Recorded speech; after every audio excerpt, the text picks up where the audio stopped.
episódio dessa semana, o episódio escolhido por vocês lá na votação do Instagram, a gente vai conversar a respeito de uma paciente que estava num processo de perda de peso. E aí, desde o começo aí da quarentena, ela ficou com essa perda de peso estabilizada, ou seja, não ia nem para frente nem para trás, é o que a gente costuma chamar de platô. Isso é muito comum no processo de emagrecimento, né? No início a gente fica super empolgado, perdendo peso, tá super feliz. Aí de repente você tá fazendo as mesmas coisas lá no maior sacrifício da vida e o peso não parece que estagna, não vai nem para frente nem para trás. O que fazer para quebrar esse platô? Bom, no caso específico dessa paciente, qual foi a minha conduta? Me acompanha aí até o final desse vídeo para você poder ficar por dentro de tudo que eu fiz para poder ajudar essa paciente. E aos pouquinhos eu vou explicando as características específicas aí desse caso, tá bom? Pois bem, em casos como esse, em que o metabolismo da pessoa aí fica paradinho da vida, acostumado naquela zona de conforto que não consegue ir nem para frente nem para trás, a gente precisa dar meio que um choque nesse metabolismo. E de que forma que a gente pode fazer isso? Bom, uma das possibilidades que a gente tem é, por exemplo, mudando o estímulo de atividade física que essa pessoa está fazendo. Digamos que é uma pessoa que está aí com uma restrição calórica e aí de repente ela estava treinando, fazendo musculação. A gente pode, por exemplo, incrementar aí ao longo dos dias dela um treino de natação. Eu já fiz isso, obviamente não prescrevendo o treino, mas sugerindo algumas mudanças com relação à atividade física com outros pacientes meus e a gente teve ótimas respostas. A gente conseguiu voltar aí para a perda de peso. Nessa paciente em específico, ela está vivendo um momento super conturbado da vida dela, ela está estudando muito e ela não tinha condições de aumentar ou de mudar ou de fazer alguma alteração no estímulo de atividade física dela, da rotina dela. Então, o que é que nós fizemos? Nós optamos por fazer esse estímulo diferente na alimentação dela.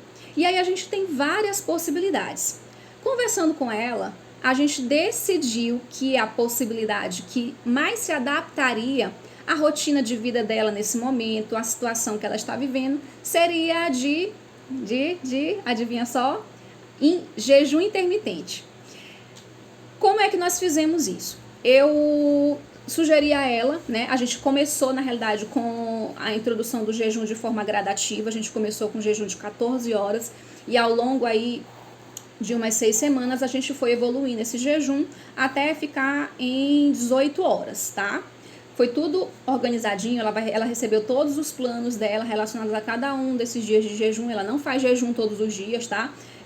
Como eu tô falando, a gente fez isso tudo de forma bem gradativa. E nos dias de jejum, o consumo alimentar dela ficou abaixo da taxa metabólica dela basal, que é aquele mínimo que a gente precisa para viver. Não muito abaixo, mas ficou ali bem pertinho, um pouquinho menos dessa necessidade dela. 2 dias na semana, ela fazia esse jejum e nos outros dias ela comia normalmente, tá? Essa é a prescrição.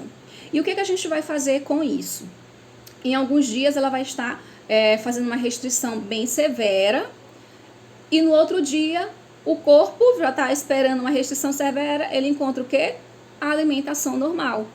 Fazendo esse tipo de coisa, você chega e dá aquele chacoalhão no organismo e aí você consegue tirar a pessoa do platô e ela volta a perder peso. Aliado a esse processo de jejum, o que foi feito no plano alimentar dela? Nós incrementamos muito o consumo de fitoquímicos, tá? Isso sem levar em conta as próprias características da alimentação. É uma pessoa que está se alimentando com vários alimentos in natura, tem um consumo reduzidíssimo de alimentos processados e ultraprocessados, tá? Esses ajustes na alimentação já foram feitos antes. E aí agora a gente fez o quê? Um incremento no consumo de fitoterápicos.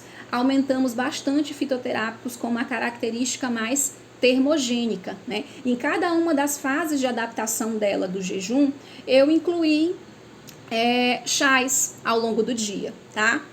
Então, em alguns momentos do dia a gente trabalha com chás mais termogênicos, mais diuréticos. Em outros momentos do dia a gente já trabalha com chás mais calmantes, para diminuir um pouquinho também a ansiedade, porque é uma paciente que pelos momentos de vida que ela está vivendo agora, ela está muito ansiosa, não estava dormindo muito bem.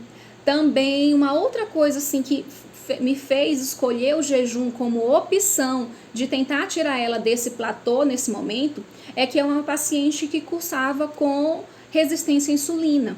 E esse protocolo de jejum é muito bom para melhorar essa sensibilidade do corpo à insulina, tá bom? Então, existem outras estratégias via alimentar que a gente pode utilizar nesses casos de platô, mas nesse caso em específico, conversando com a paciente, apresentei outras possibilidades para ela, a gente definiu que essa seria a melhor opção para ela, tá bom? Agora me conta você, o que você achou? Será que você encararia aí um jejum? Será que isso aí daria certo para você? Você conseguiria ficar tanto tempo assim, 14 horas? 14 horas é até tranquilo, né? A gente janta cedo, toma café da manhã um pouco mais tarde. Mas será que você conseguiria ficar, por exemplo, 12 horas de jejum alguns dias aí na semana? Eu particularmente acho que não me adaptaria, né? Mas será? Me conta aí você. Você achou, o que você achou aí dessa estratégia utilizada hoje para quebrar platô?